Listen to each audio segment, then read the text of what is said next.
A Democratic senator's marathon speech condemning Trump enters 19th hour. The Senate floor witnessed an extraordinary display of defiance as Oregon's Democratic Senator Jeff Merkley embarked on a marathon speech that has now entered its 19th hour. This unprecedented address aims to highlight the alarming authoritarian tendencies of President Donald Trump, including his deployment of the military in his hometown of Portland. Merkley's relentless stance began on Tuesday evening at 6:20 p.m. and continued into Wednesday morning, with only brief interruptions to answer questions from fellow Democratic senators.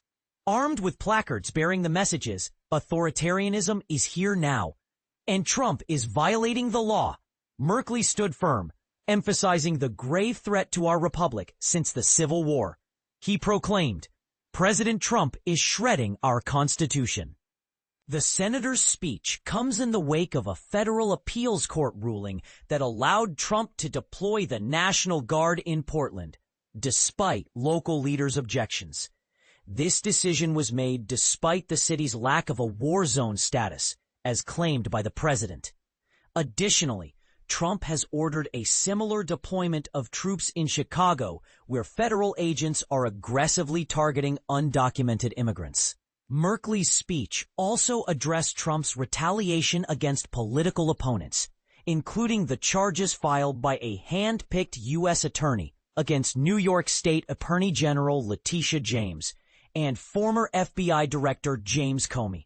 He emphasized the contrast between the equal justice under law envisioned in America and the unequal injustice pursued by Trump, who wields government power against individuals he dislikes or perceives as political adversaries. Merkley's address is not without precedent. It follows the record-breaking 25-hour and 5-minute speech by New Jersey's Cory Booker, who spoke out against Trump's policies just 2 months after his inauguration. The senator's determination to speak as long as he can underscores the urgency of the issues at hand. As the speech continued into Wednesday, Democratic senators joined Merkley, posing questions and sharing their grievances. Connecticut's Richard Blumenthal drew parallels between Trump's destruction of the White House East Wing and the government-wide layoffs and funding cuts ordered by the president.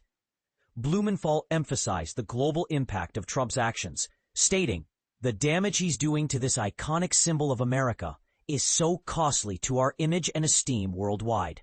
Ron Wyden, Oregon's senior senator, praised Merkley's speech, stating he's making some particularly relevant and important points about the threat.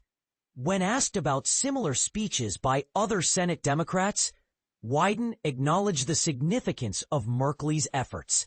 This speech coincides with the 22nd day of the government shutdown, which began when Democrats and Republicans failed to agree on funding legislation. The Senate has held 11 unsuccessful votes on a Republican-backed bill, which Democrats have blocked due to its lack of healthcare funding and curbs on Trump's rescission powers.